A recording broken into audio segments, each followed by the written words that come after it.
Kouredi Bezrat Hashem, Ozivou Gagoun Bekarov Mamash, de Livnat Simcha Bat Miriam. Chers amis, nous cherchons tous des ségoulottes. Il y a une ségoula extraordinaire qu'on a l'habitude de faire dans beaucoup de familles.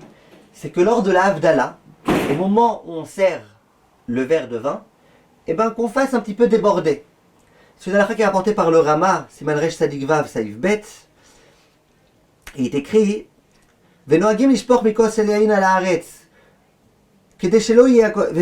Donc on a la coutume de faire en sorte que ça déborde un petit peu. V'ta'am hashficha. Et pourquoi? D'où elle sort cette coutume, cette ségoula? Parce qu'il est écrit dans la Gemara Kol bayit shelo nishpach bo yain kamaim en bo siman bracha. Toute maison dans laquelle il n'y a pas du vin qui est déversé comme ça, gaspillé un petit peu comme de l'eau, il n'y a pas de bénédiction dans cette maison. Sous-entendu que la maison dans laquelle il y a du vin qui déborde et qui est dépensé comme ça, il y aura la bracha. Dit le Rama, vosim ken les siman tov, bitriat hashavua. Et nous on veut avoir un siman tov, au début de la semaine on veut avoir de la bracha. Donc comment on fait pour avoir de la bracha? On montre, allez chez nous il y a de l'eau, il y a du vin qui est un petit peu déversé comme de l'eau. Vient le Taz et il dit mais ça veut dire quoi cette histoire-là? Quel rapport entre le fait qu'il y ait du vin comme de l'eau? Et le Taz il pose une autre question. Il dit pourquoi la Gemara il dit toute maison dans laquelle le vin qui est versé c'est pas comme de l'eau? Pourquoi la Gemara il dit pas dans toute maison il faut verser du vin par terre comme de l'eau? Allez, amusons-nous. Commençons à verser du vin un peu partout dans la maison. Comme ça au moins on est sûr que c'est comme de l'eau. Il y a écrit ça. Il y a écrit, je vous répète les mots que le Rama il rapporte de la Gemara. Il est écrit Kol bayit shelo nishpach bo yain kamaim. Toute maison dans laquelle le vin qui est versé, qui a été versé, il n'est pas comme l'eau.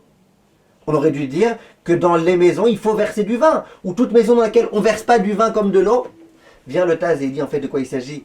Il s'agit d'un vin qui serait déjà tombé, qui aurait déjà été déversé, par erreur, par quelqu'un de la maison qui a fait tomber le verre. Et en général, qu'est-ce qui se passe dans une maison quand il y a du vin qui tombe, quelque chose qui coûte cher? On se met en colère. Dit le Rav, parce que ces gens-là, ils ne considèrent pas le vin comme de l'eau. Comme quand il y a de l'eau qui tombe par terre, on ne se met pas tellement en colère, c'est pas très grave, ça coûte pas très cher. Alors il dit, toute maison dans laquelle quand il y a du vin qui s'est déversé, c'est pas comme s'il y avait de l'eau qui était déversée, et on commence à s'énerver, à se mettre en colère, il n'y a pas de siman bracha, c'est pas la bracha. Par contre, une maison dans laquelle, même lorsque le vin il est déversé, on considère que c'est comme de l'eau, c'est pas grave, rien ne s'est produit. En soi déjà, ce comportement-là, cette émouna qu'on a en Akadosh Baruch Hu, elle est capable de rapporter beaucoup de bracha.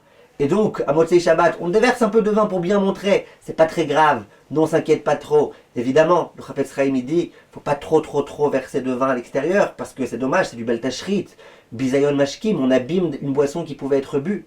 Mais en tous les cas, un petit peu, il n'y a pas de problème, au contraire, ça montre qu'on est confiant à Kadosh Baruch Hu, et que pour nous l'essentiel, c'est pas l'argent, l'essentiel c'est la volonté d'Akadosh Baruch Hu. Kolto mes chers amis.